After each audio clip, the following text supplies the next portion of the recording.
Hi, everyone. Thank you for Hola, joining muy buenos us. días. Welcome, Gracias por welcome. estar We're just aquí. going to give folks a Bienvenidos. few Vamos a dar minutes unos to come minutos in. para I permitir see que that we have people personas flowing entren. Veo in, que some new está entrando attendees, so let's give personas. it a Le minute or vamos a dar so un and then minuto kick off y luego shortly. vamos a iniciar con nuestro panel. If you're Si coming into usted the está session entrando and en la you're able sesión to y write puede in the escribir en el chat and let us chat know where y you're nos joining dicen su from, we would love nombre y de to dónde viene, know nos who's in the room encantaría with us. saber We're con going to kick quién off in está about a aquí. minute Vamos or a so iniciar as más people o flow menos en in. un minuto, pero la gente está entrando ahorita. Pleasure to see you here, Chris. Me Thank you for encanta being verlo here. aquí, Chris. Gracias por unirse al panel. Awesome. UK, US, Canada, Peru, Zimbabwe. All right, let's keep adding dots in the geography. El Salvador, wonderful. Welcome. Hello. Sweden, Guatemala, Honduras. Oh, wow. Denver. Hi, Cynthia. Hey, thank you, everybody. Wow, this is wonderful.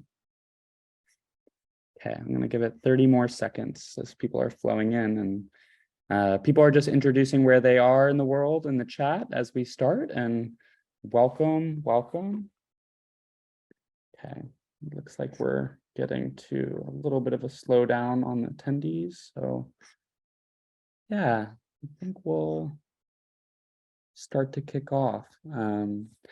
Hello, welcome everyone. Thank you so much for joining us today for this panel on youth activism and youth peer support.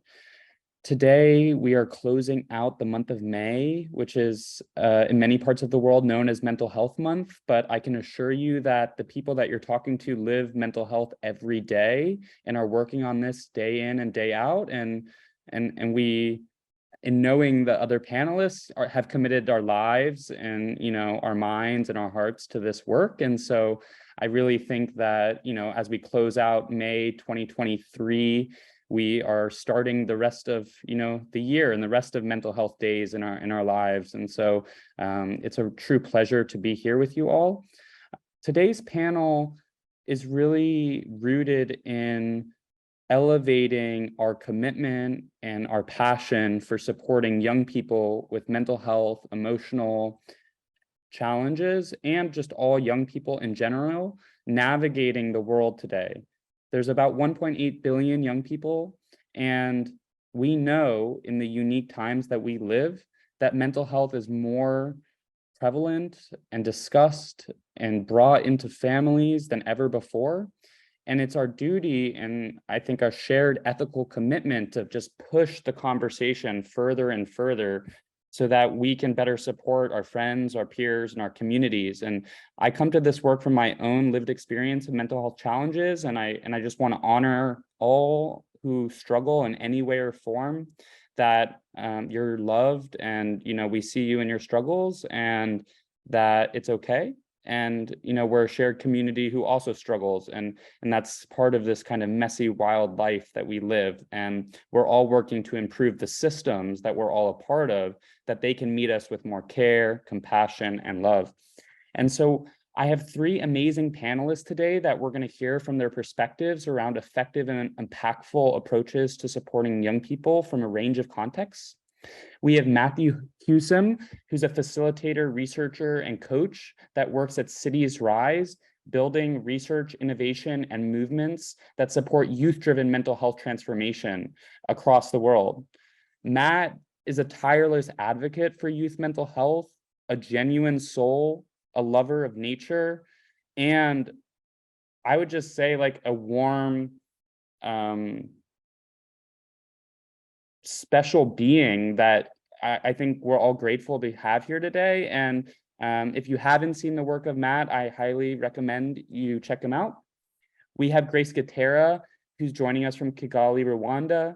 She's an advisor for the Wellcome Trust Mental Health Challenge Area and a commissioner at the Lancet Commission on Gender-Based Violence and Maltreatment of Young People. She's also a collaborator of the My Mind, Our Humanity Young Leaders Group. And Grace brings a tenderness and a tenacity and a wisdom to this space that is unparalleled.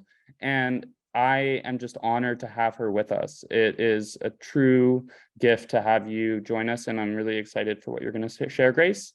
And then our last panelist is Marilyn Lopez Mota, who's a youth outreach coordinator for Stanford Center for Youth Mental Health and Wellbeing in San Jose, California.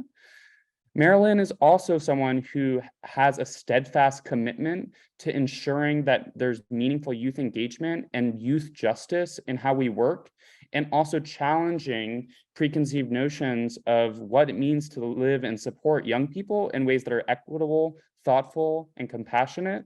And when I talk to Marilyn, oftentimes during the week, she's working out and taking self-care as a priority and bringing really just tender, compassionate vibes into the spaces that she enters. So I'm really grateful that we have all of these speakers here today for this discussion. And so to get things going, I have a question for all speakers. And the first is, why is the topic of youth peer support relevant in the world today? And what does it mean to you? I'll pass it over to Mary Lynn to get us started, and then I'll invite the next speaker. Awesome. Thank you for that lovely introduction, Leanne. Happy to be here. And yeah, I think peer support is one of those models that is becoming very prevalent nowadays, which is awesome, right? And I think it's just really relevant because I think young people oftentimes seek out other young people when before reaching out to adults most of the time. And so I think like really uplifting the fact that young people have really awesome networks of support amongst each other is really awesome. And also honoring the fact that they're the experts of their lives. And so really pushing the autonomy that they have over their journeys, over their lived experiences, and really just uplifting that, I think, is super important. And yeah, I think that's why it's really, really relevant today, is making sure that everyone knows that young people can, yeah, just be the experts of their own lives, and they know what they need. And oftentimes I think adult allies can overlook that. So that's why it's important to me. Thank you. Matt, do you want to go? Thanks, Leanne. To me, I think of there's an Irish proverb that goes, "It is in the shelter of each other that the people live." And to me, that's at the heart of why peer-led work is important. We live in an increasingly complex world filled with injustice and systems that often fall short of meeting young people's needs. And peer support is really offering shelter to each other through supportive relationships and community. And it can look in so many different ways, from more formal, structured clinical models to grassroots mutual aid. And we really need a wide spectrum of approaches. The other reason why I think peer support is important is, and this is something that we're really excited about at Cities Rise, is one of the ways that current approaches in mental health often fall short is they can sort of isolate or fracture a person's experience. They might look at the emotional or the mental symptoms that they're experiencing and remove that from their own inner development. They're finding meaning, purpose, belonging, connection, hopefulness. And peer support can be a really powerful tool for young people supporting each other to really tap into these things and to go on shared journeys together to explore these things in a really collective way, and in a way that's often hard for more formal and traditional systems to tackle. Thank you. Grace?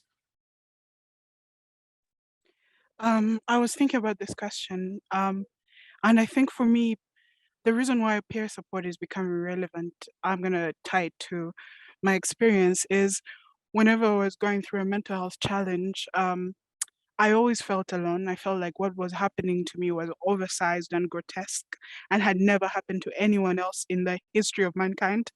And every time I spoke to a peer support worker, they said, no, I've been through this and I've worked through in these ways, and and even just sitting next to me and not saying anything just stopped what I was experiencing from being grotesque and brought it to a sizable, horrible, one that I could carry and have and just like carry with me and sort of work through sometimes, or even live with.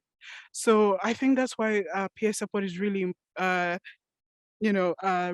right now, because people are discovering more and more that what we need is to be together. What we need is togetherness. What we need is Ubuntu, is you know, all of those principles in action. And yeah, and I guess I answered the question by relating it to myself. So yeah, that's how peer support means to me. Thank you all. Yeah, I intentionally chose not to give a definition of peer support before the speakers spoke, because I just would like to invite the audience to look at this as an expansive field of work that does not need to be restricted to mainstream clinical care pathways where there's a paid peer supporter within a system. Peer support can have its role in all aspects of the mental health continuum, from community settings to in hospital settings. And the way in which it manifests, whether through formalized structured roles or through informal roles, are all valid and important. And what we are really trying to address is this long-held power dynamic within clinical institutions and sectors where the role of peers was marginalized and not validated as like a key asset in the system. It was, oh, let's go to the doctor, the psychiatrist, they know what's right, more than a peer, more than a friend. And I think this work really invites a critical analysis of that age-old kind of structure and says, no, let's disrupt those power dynamics and invite a more balanced way of working where peers can support each other. And so with that, I just want to thank you all for your passion and in your remarks. My next question is for Marilyn. Much of your work revolves around youth-centered practice that is key to building effective youth peer support models. What does being youth-centered mean to you? And can you provide some examples of how you ensure meaningful youth engagement in the work you do? Yeah, for sure. Yeah, I love this question. I think for me, I think it means being youth-centered, I think, is supporting young people by doing the work with them and not for them. Big, kind of small distinction, but also big, right? Like we're doing the work alongside them and not coming up with the project and at the end of the project saying, all right, this is what we came up with, can you check the box, right? And I think like we it's really important to uplift this distinction, because oftentimes I think adult allies, we get very stuck in wanting to guide young people, right? Because we have lived who knows how much longer than they have. And this is coming from someone who just hopped over into the adult ally space because I'm still a young professional. But yeah, I think oftentimes we can say like, oh, well, I've lived X, Y, and Z, and this is why I can guide you, and this is what I know for you. And so I think, yeah, just making sure that we provide spaces for collaboration with young people is really important. And asking their thoughts from the jump rather than just asking them to check that box. Because I know that there are times that when that's not possible, oftentimes we have projects that are brought to us from external folks, and then, you know, we bring those to our young people. But I think just keeping that intention throughout, you know, our framework with working with young people across the board is really important. And I think like what, you know, I work with the Stanford Center for Youth Mental Health and Wellbeing, and some of the ways that we try to make sure that we have meaningful youth engagement in the space is, you know, we have a various programs that we have with young people, and in all of them we try to make sure that anytime we're starting a project that we're trying to collaborate with young people, we make sure that we're, you know, gathering their thoughts on the project before we even start it. And so doing a variety of workshops with them, and you know, information gathering with them, and then kind of building this structure with them, so that once we get to the end, we can say, you know, young people were here with us building this project from the very beginning, rather than saying like, oh, we brought this to them and they really liked it, and so we pushed it forward, right? So yeah, I think that for me, that it just really means doing it with them in collaboration. Thank you.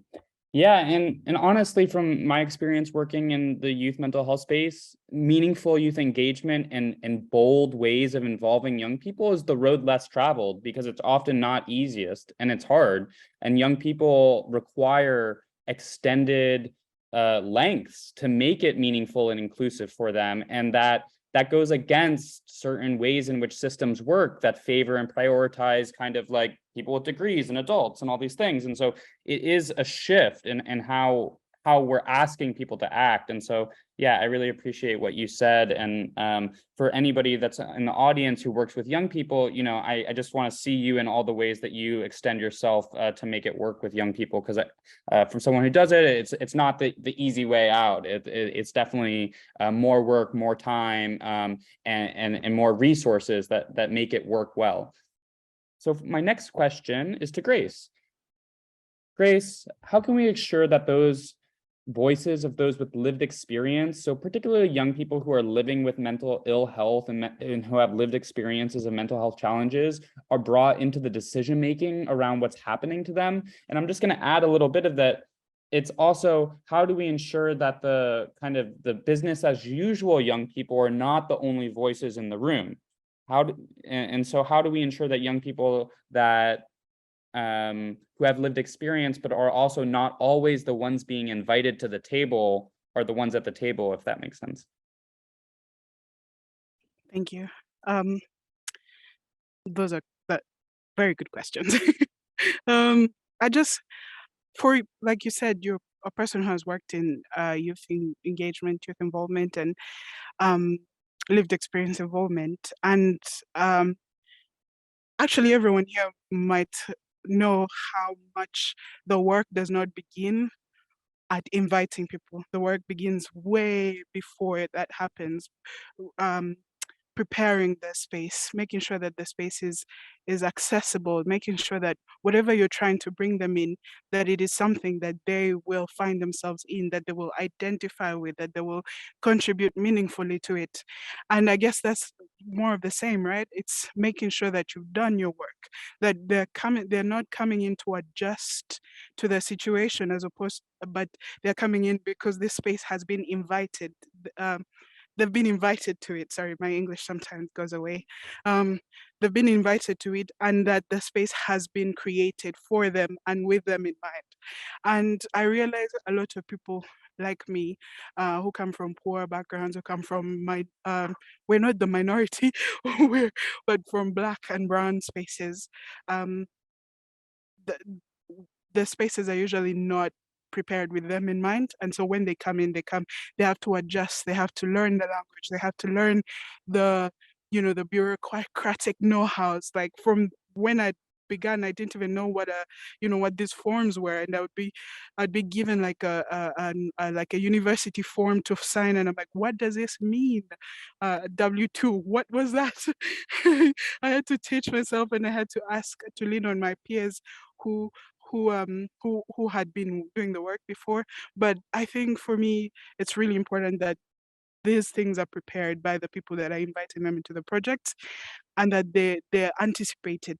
The second thing is making the recommendations actionable. So if you're asking a young person to contribute to your work, make sure that what they have suggested, the work that they have contributed to, is actionable, that you're actually putting it in action, that you're showing them the results, that you're inviting them to milestone meetings, that you're inviting them to the end of the project, to the dissemination, so that they see that they live through the project, that they are contributing.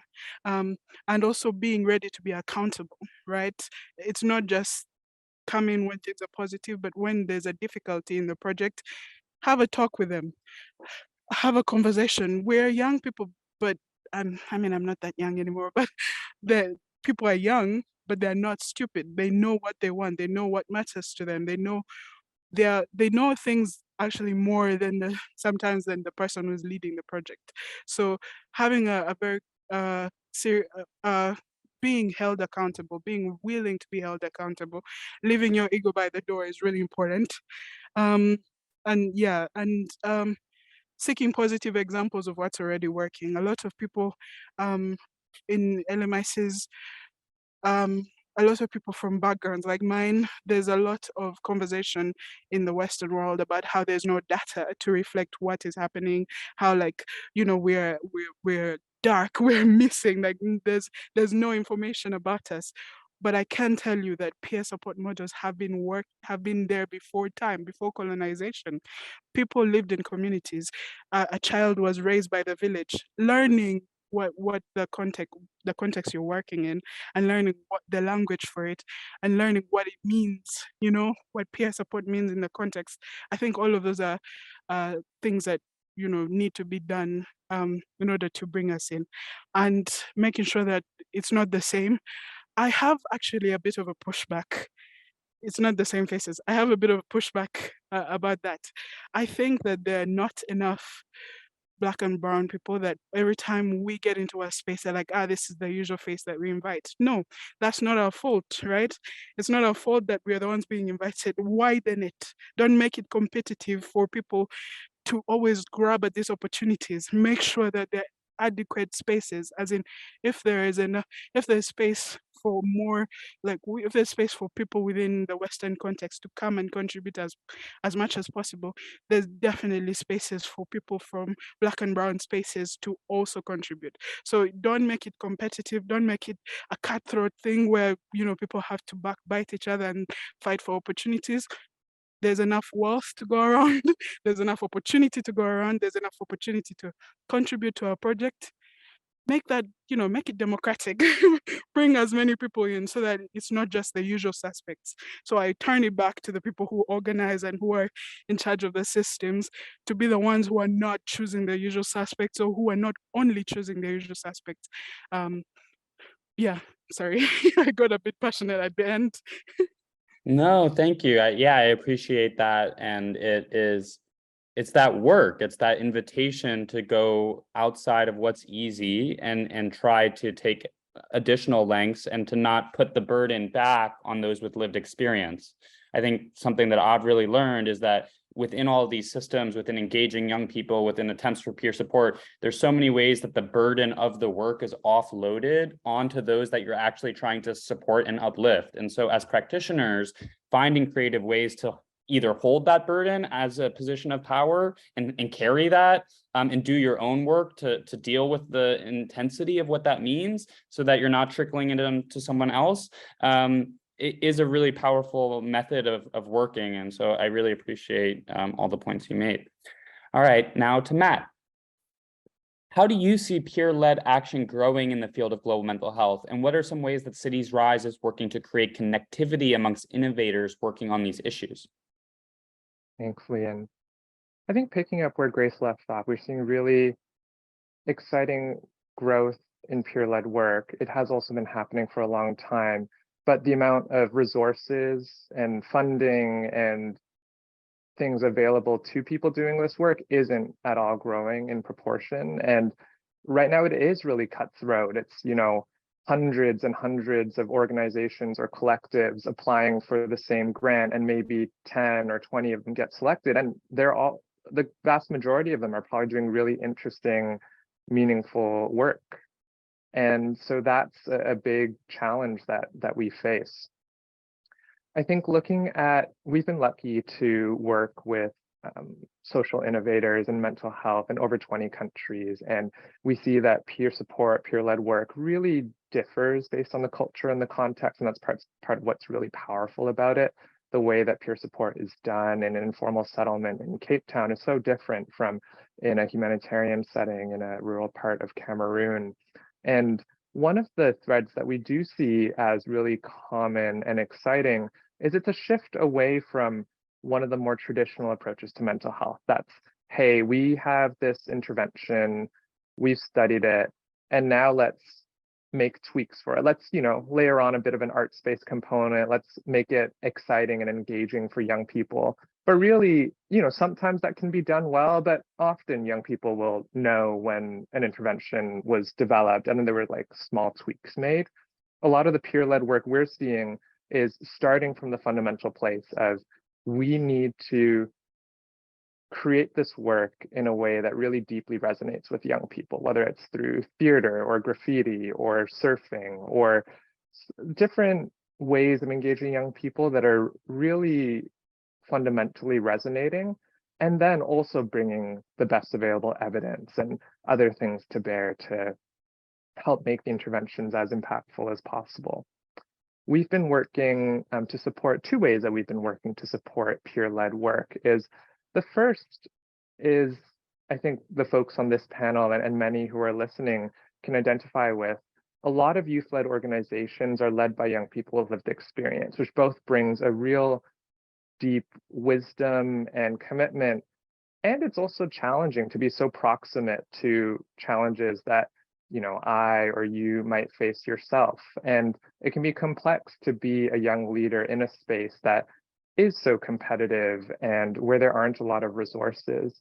And there's a really big need for community between young leaders and young innovators, and also for capacity building in different areas. So those are 2 things that we've been tackling: how to create communities of practice of young leaders and young advocates, where they can both grow deep relationships and supportive relationships with each other, and also undergo capacity building in areas like leadership. How do we look at leadership as an action rather than a role or a position or a title?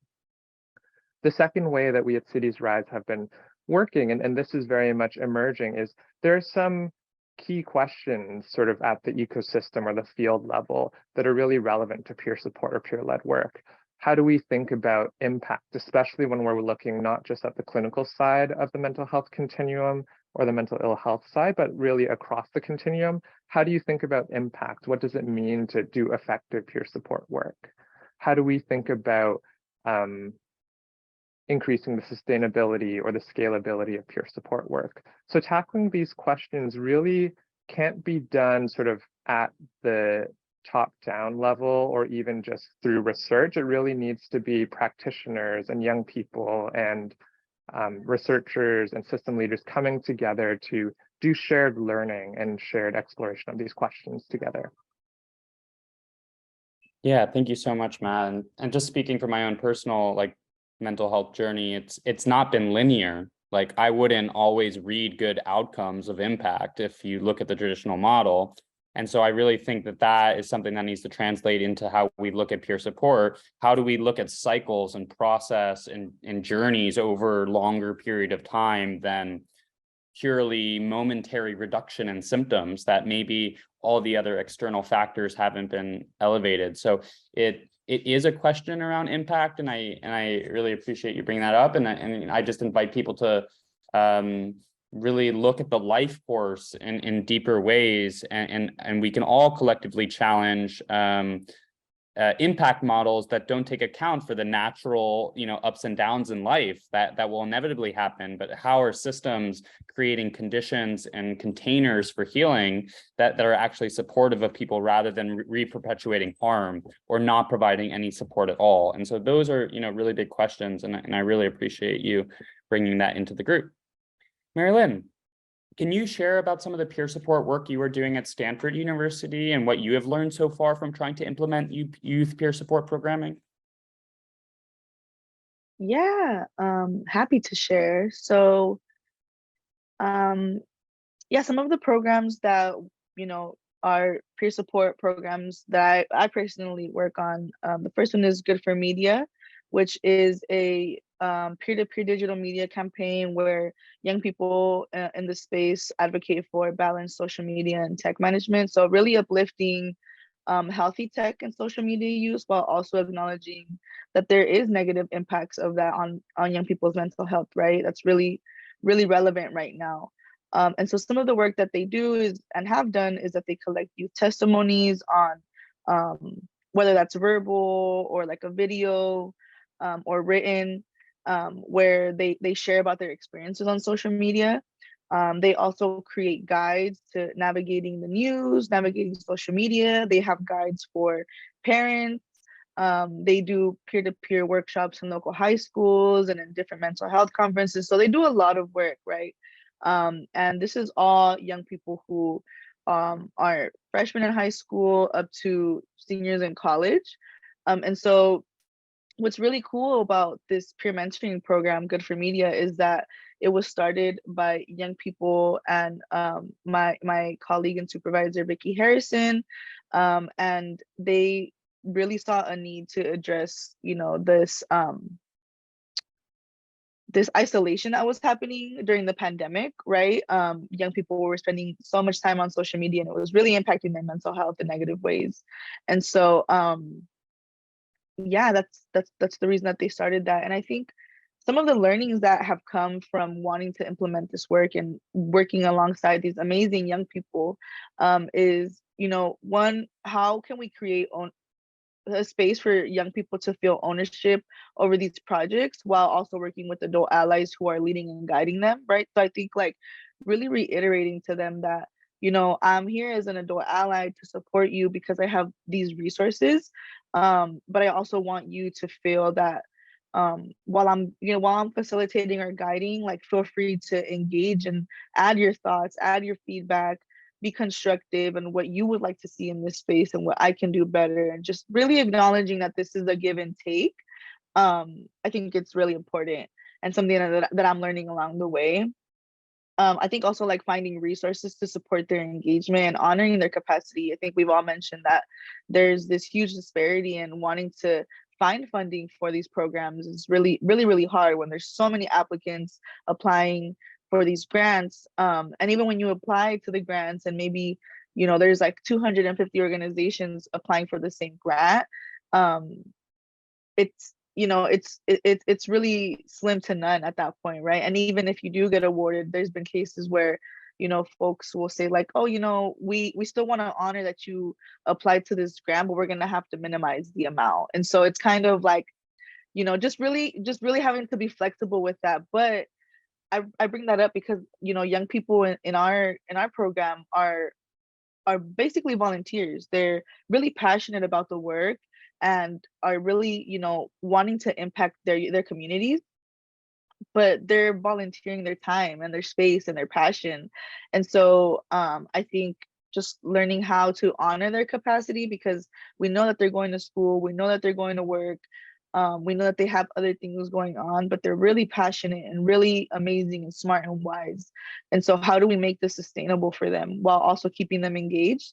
And then of course, going back to the funding piece is like really being intentional about finding grants so that we can pay young people for their ideas and their wisdom and taking time out of their week to meet. Like we have young people who, you know, are applying to college and going to work, and they're creating projects outside of our group meeting time. So just really, you know, emphasizing that they are busy young people and they're striving to do a lot, and just like learning to really honor all of that, I think is really important. So there's, yeah, lot of learnings for sure. And then I think like with another project that I'm working on, and Leon is also working on, that it's still being developed, Strengthen Youth is a project that a research project that we're trying to bring to life, where we want to create youth-centered resource that supports young people that are navigating mental health outside of traditional mental health systems.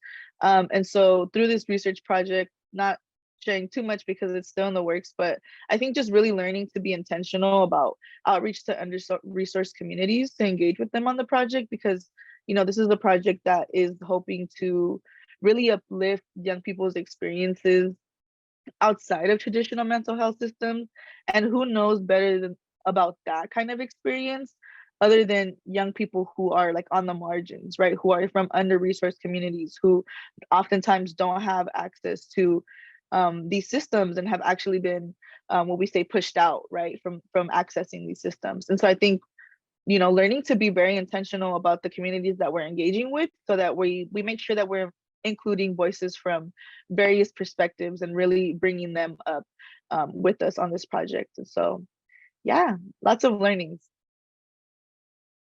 Yeah, thank you so much. And definitely check out the work of the Sanford Center for Youth Mental Health and Wellbeing and Alcove, because it's really unique in the US context and what they're doing. And, you know, what the broad trends I've been seeing is that in more resourced countries like Australia, Canada, US, UK, there's these formal like processes for youth peer support that are being integrated. But what everybody's finding is that they're extremely resource intensive, and they aren't actually necessarily designed for young people that who traditionally aren't actually able to access service offerings in the first place. And so there really needs to be a big rethinking of what it means to bring this notion of youth peer support into the spaces and communities that need it, and how do they actually have ownership and determination of what it looks like, rather than replicating, maybe a model that worked in a heavily resourced place and assuming it's going to kind of translate. And so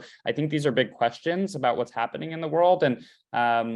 And oftentimes I think there's like a disenfranchisement or like a disempowerment that happens of people that are on the margins, that they don't have those answers and solutions. And I think we all probably collectively share that they do, and they need the resources to be able to make their ideas and determine their futures happen, with allies and support, of course. It's not putting people in a box. I think it is about collaboration, but ultimately empowerment and offsetting kind of power dynamics that don't allow people to have that self-determination and community determination around what should happen. So that really transitions us well to Grace, and I'm really interested in your thoughts on how do we ensure that those that are under-resourced and underrepresented all over the world do get access to peer support models and are able to create approaches that are relevant to varying cultural contexts.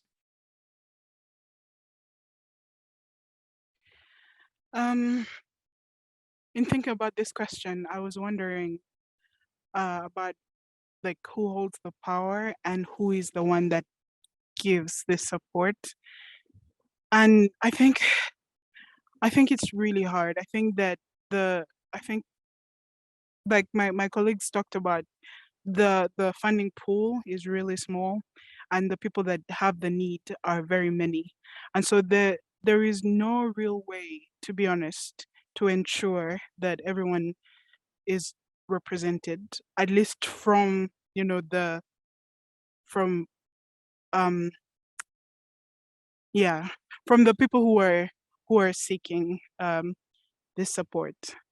Because at this point it's always like a choice between who is getting funded and who is doing, like, you fund one person, you're leaving someone else behind who needs it just as much. So from that perspective, I find it kind of difficult to talk. But when thinking about like recommendations to funders, in case they see this, I think the biggest thing that I would say is to be able to take a risk, because I feel like a lot of organizations that I work with also are very averse to risk taking, especially when they have to go out of their comfort zone. English speaking, sometimes Commonwealth countries, because a lot of the practices and a lot of the spaces that they are trying to understand and trying to learn from have been practicing in one way that is unfamiliar, right? And so a lot of it, my recommendation would be like, make sure that you are accounting for risk, whatever that means. Get out of your comfort zone, but at the same time, let the people who are on the ground lead these ventures. Because I don't know. I've been thinking about it. It's really tricky because you want there's a perspective of funding and then setting the agenda, but then also I should stop here. I've been having a lot of thoughts about this actually. It's very hard to think about, but I would say that the biggest recommendation to funders would be able to take risks, be able to believe in the power of the people to know what matters to them, to know how they're going to use the funds, to know what they need, the needs within the community, and just sorry, Leon, that's all I have. No apologies for your brilliance, Grace. It's all good. That was perfect. Yeah, and I think some of the assumptions around taking risks that funders make is that by taking a risk that they're not unlocking wisdom and intelligence that's already there. They're creating more risk. And I think that's like a false view, that there's actually amazing models and amazing work already happening in its own creative ways and communities that are normally with minimal resources. And so like, it's just like, you can only imagine what can happen in places that if they were more resourced to do the things that they needed to do. That, and I think that like moving out of a risk and deficit mode and towards like a more healing centered and strengths-based view is really important. And it's in kind of the colonial dynamics that we all operate in, it's really easy because we're all pressured to think in that deficit mode. But if you really shift into trying to unlock the wisdom and intelligence and love and creativity that's already happening in communities, I think there's a lot to be done there and a lot to be resourced. And it's it's so important, but it does, as I'm even thinking about it, does stump my head because we are operating in a broken system. And I think that's like the field of play that we all navigate all the time. And so I really commend everybody working in that brokenness. So it is really important. And so Matt, I think this is the last individual question, and then we have one more question. So for the audience, please, if you have questions on your mind, we're going to have about 15 minutes at the end to answer questions. So please use the Q&A in the chat. Matt, given your involvement in various international projects and collaborations, how can young people help drive the systems changes needed in this work? Thanks, Leanne. I'll get to that, but I think just riffing off of what you shared, I think there's a need for more, I don't know if it's the right word, but humility in the mental health space of like, yes, there are some things that we know that we have figured out through science and evidence and interventions, but there's so much that we don't know. If you look at the effectiveness of pretty much any intervention out there, there's so far we have to go with getting young people the really meaningful support that they need to experience good mental health over the course of their life. And like you said, it's not a risk to bring in more types of wisdom and creative approaches. It's actually necessary if we're going to get to where we need to go. And one of the projects that we've been working on, we're now in the second round of it, and it's been pretty exciting, has been working with the government of King County, so in Seattle, on really bringing more funding and capacity building and community building support to young people who are marginalized, working on peer support in their own communities. And this sort of takes a lot of different forms. And these are young people who, the vast majority of them, don't have a nonprofit. They don't have an organization they're trying to build. And it's a lot more organic. It's a lot more grassroots than a formal established system like the one in Seattle it would ordinarily support. And it's been really exciting because this has resulted in meaningful impacts, over the course of the grant period and through the direct projects. But it's also building ongoing capacity in communities that are often less well served by traditional systems. And this capacity will continue to grow. The young people who are invested in will be the mental health professionals or the city council members or the system leaders of tomorrow. And imagine a world where every city in the world or every neighborhood had resources that could be brought to more organic grassroots peer support approaches. And in terms of how we get there, there's so much work needed and all of it is important. I think I'll focus briefly on where I think there's a gap in the mental health field. The sort of technical work and research-driven work in mental health is extremely important. And top-down sort of policy changes are also really important. But that alone is not going to get us where we need to go. If we look at fields like HIV/AIDS activism, civil rights, racial justice, climate change, there's a need for, yes, that technical, that evidence-driven and top-down policy work, but also bottom-up and more grassroots movement building and community organizing. And without that, we're going to really fall short in mental health. And so that's where we need to be doing more. Thank you. And out of many people I know, Matt lives those values. And if he's not in a major global health technical meeting, he's on the streets of New York showing up to a community activism or a vigil of some kind. And so thank you for just living out that value. I really appreciate that in you. And so now I have, before we move into the Q&A, I just have a different form of question that I think is really interesting for each of you. What skills do you wish you had to support your friends or peers when you were younger? Now that you're working in this space, what do you wish you had known about supporting your friends and peers when you were younger? And then what brings you hope when thinking about peer-led models? So skills when you were younger, and then hope. I will pass it to Mary Lynn to go first. Yeah, I love this checkout question. You know, I think it just kind of, yeah, brings a little inner child healing. But I think, yeah, when I was younger, I wish I would have had access to like a resource bank, so that I knew, like, all right, you're dealing with this, like my homie's dealing with this, let me direct you to this resource, or my homegirl's dealing with this, let me show you, like, we can go here together, right? And so I think when I was younger, I didn't know about a lot of resources in my community or organizations, and you know, now that I'm older, I do. So I wish I knew that. um yeah, and then what brings me hope when thinking about peer-led models, um what brings me hope is knowing that young people are super passionate and wise and um, experienced and just very engaged in this type of work.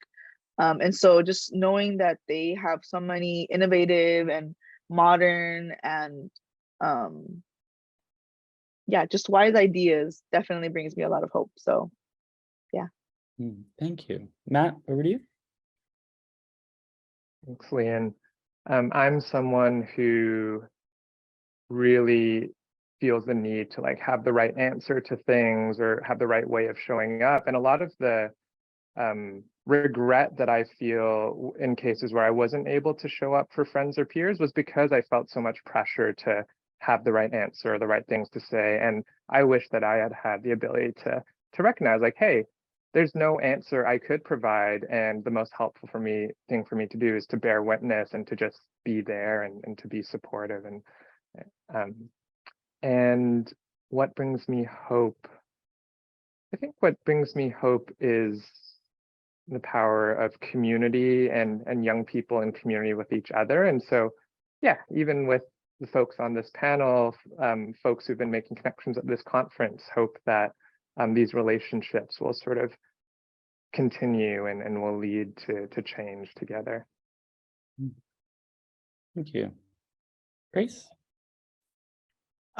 Much like Marilyn said, I wish I knew the words at the resource bank for what I was going through, and how to help other people going through them.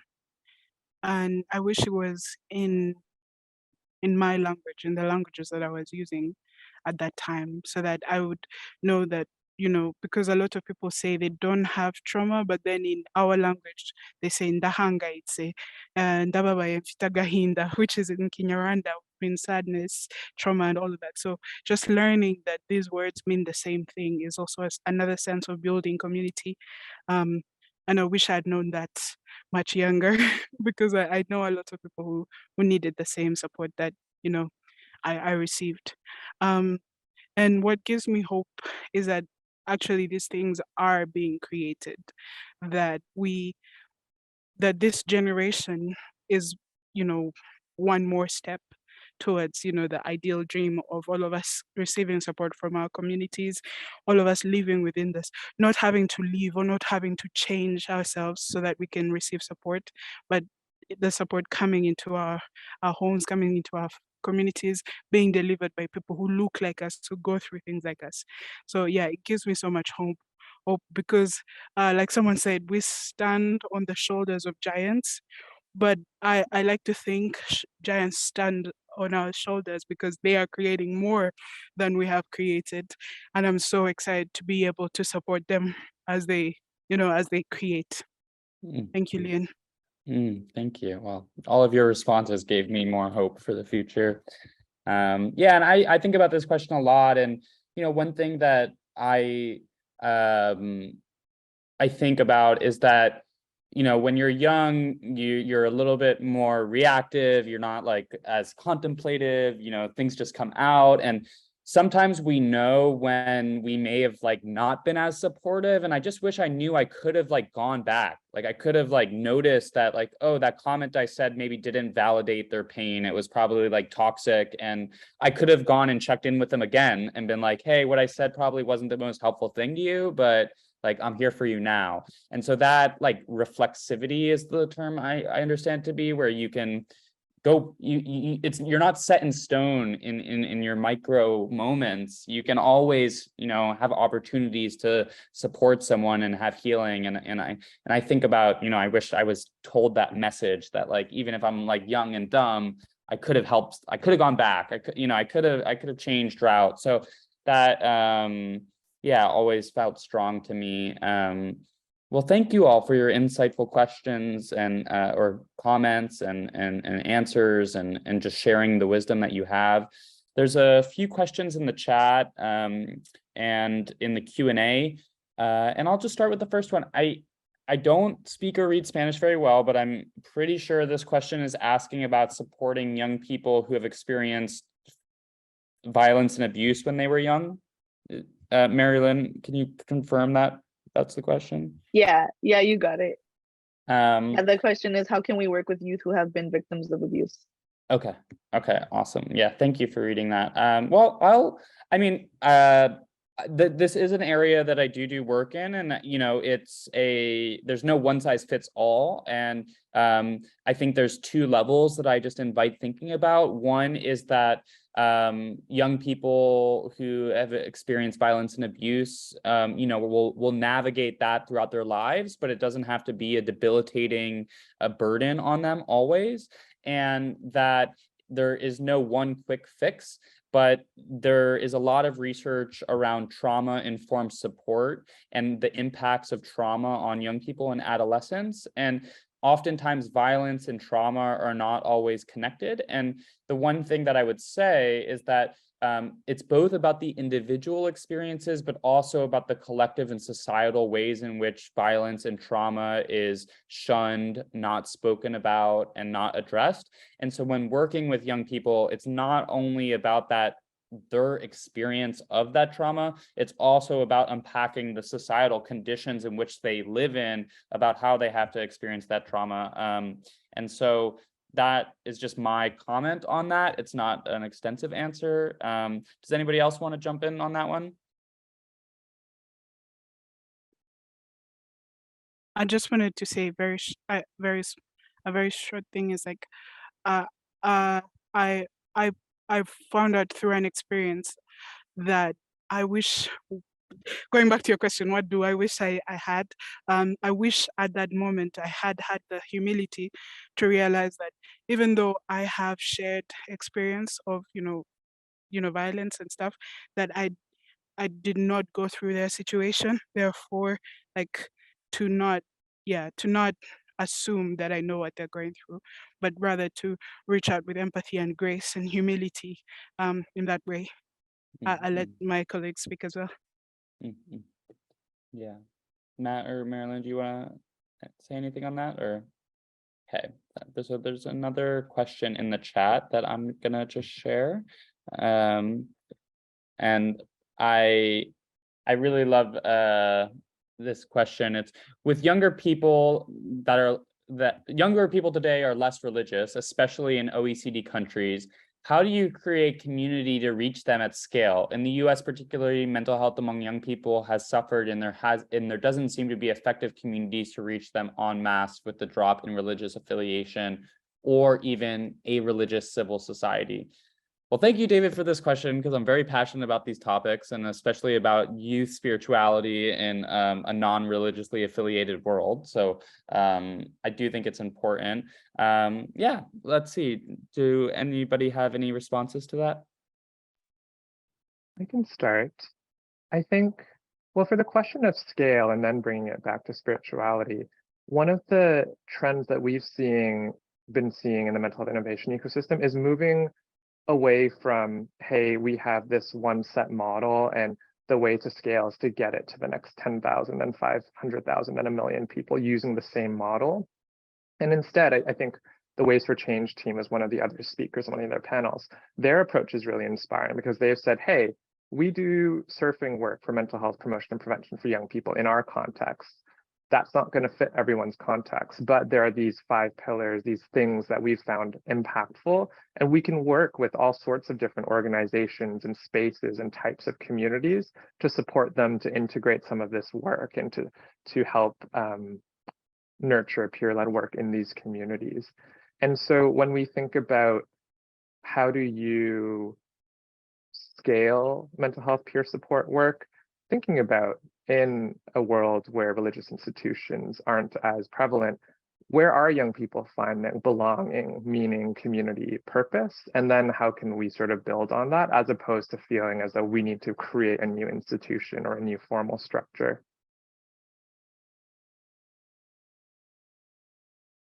Thank you. Anybody else want to respond to that? Yeah, David said in the chat, good answer, makes sense. Thank you. Yeah, it is an important topic. And this is the moment that we're living in where traditional religious institutions and community structures of the past have ceased to exist in the ways that they did. And we're in a collective building moment of what the future will look like for youth populations. And it is, I think, work that many people, and I'm sure people in the call are engaged around knowing the importance of feeling a sense of community, a sense of belonging, a sense of space, and a sense of like somewhere you go to find connections and purpose and fulfillment and aspirations for the future. And yeah, it is true that historically that did come from religious spaces in the world. And that's been, I think, flipped upside down. And we're in this, I would call like a limbo period of humanity where we're now asking the question around what's next? What do those spaces of connection and support look like outside of those old structures? Not to devalue the purpose and meaning that they have. It's just that the world is looking different now. And so I think a big, yeah, and it is a question for all of us because it's not going to happen in the medical system. I'll tell you that, like as a young person, that's not where I was trying to hang out or go. It's not that's not where it's going to be. It's going to be in communities. It's going to be in places where young people are and want to be, where they have fun with their friends, and are supported to navigate inevitable challenges in life that, you know, we all go through. And so I'm really a strong advocate about, it's not this like, blissful, we all live in wellness and vitality and fulfillment all day in this like oasis of the world. No, we live in a challenging earth that has an impending climate crisis and mass inequities. So it's not an easy life for many. And so I think the ways we navigate that together and the community we build through those challenges is a big part of it. So I think with just a minute left, I definitely invite anybody that's still with us to write in the chat any hopes they have for the future, or things that they wish they knew about supporting peers when they were younger. I think it's rich content. I'm just seeing one more question from Jason Pisa. How do we support change in social media platforms, getting buy-in from politicians to recognize that toxic social media needs to be regulated, much like the toxins of pollution? How do we bring science to create relatable studies and data to move the public to a tipping point to develop healthy social media environments that increase overall mental health? I don't know if we have time to unpack all of those great questions. The thing that I would say, and a key message from this, is that young people do have perspectives and preferences around how to do this, and we should listen to them about what needs to happen. And I think there's a lot of stigma and rigidity around adult communities around social media, and that when you talk to young people about it, they are able to hold the weight of these dual sides and come up with really great solutions. And so I just think that's who we should be going to, and not politicians in terms of like the solutions there. With that, can I ask all participants to give a big wave goodbye? Thank you, panelists. You did amazing. Really appreciate your time and hope you all have a great day. For those that are joining us, we wish you wellness and love and care and ease in the rest of your week. Thank you for joining us.